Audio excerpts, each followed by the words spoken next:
ষষ্ঠ উপজেলা পরিষদ নির্বাচনের প্রথম ধাপে দেশের ৫৯ উপজেলার ১৩৯টি উপজেলায় ভোট গ্রহণ শুরু হয়েছে। আজ সকাল ৮টায় সারা দেশের ১৩৯ উপজেলায় একযোগে শুরু হয় ভোট গ্রহণ, যা বিরতিহীনভাবে চলবে বিকাল ৪টা পর্যন্ত।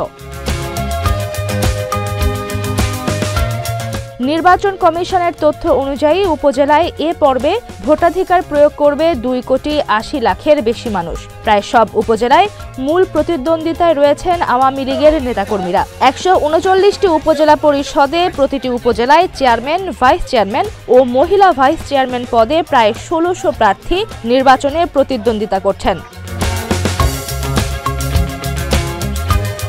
এদিকে সকাল থেকেই গুড়ি গুড়ি বৃষ্টি উপেক্ষা করেই কেন্দ্রে আসেন ভোটাররা। পছন্দের প্রার্থীকে নির্বাচন করতে ভোটাধিকার প্রয়োগ করছেন তারা। এবার স্থানীয় সরকারের এই নির্বাচন অনুষ্ঠিত হচ্ছে ৪ ধাপে। প্রথম ধাপের ভোট হচ্ছে রাজশাহী, রংপুর, খুলনা, বরিশাল, ফরিদপুর, ঢাকা, ময়মনসিংহ, সিলেট, কুমিল্লা ও চট্টগ্রাম অঞ্চলের ১৩৯টি উপজেলা পরিষদে। ১৩৯ উপজেলার ২২টিতে ইভিএমে এবং বাকিগুলোতে ব্যালটে ভোট হচ্ছে। মঙ্গলবার এসব উপজেলার ভোট কেন্দ্রে নির্বাচনী সরঞ্জাম পাঠানো হয়েছে।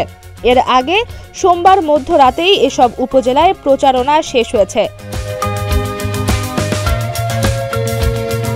উপজেলা নির্বাচন অবাধ, সুষ্ঠু ও শান্তিপূর্ণ পরিবেশে অনুষ্ঠানের লক্ষ্যে ইতোমধ্যে সব প্রস্তুতি সম্পন্ন করেছে নির্বাচন কমিশন। ভোটে মন্ত্রী এমপিদের প্রভাব বিস্তার প্রতিরোধে এবার কঠোর অবস্থানে ইসি। ভোটকে সুষ্ঠু করতে ১৩৯ উপজেলায় ৮২,৭৩৩ জন পুলিশ মোতায়েন রয়েছে। ১২,৭৮০ জন বিজিবি সদস্য স্ট্রাইকিং ফোর্স হিসেবে দায়িত্ব পালন করছেন।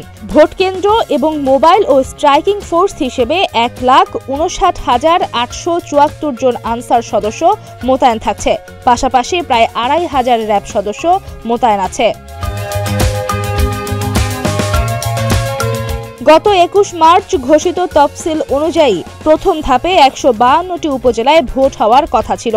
এর মধ্যে হাতিয়া, মুন্সিগঞ্জ সদর, বাগেরহাট সদর, পরশুরাম ও শিবচর এই ৫টি উপজেলার সব পদের প্রার্থীরা বিনা ভোটে বিজয়ী হয়েছেন। অর্থাৎ এই ৫ উপজেলায় কোনো পদেই ভোটের প্রয়োজন পড়ছে না।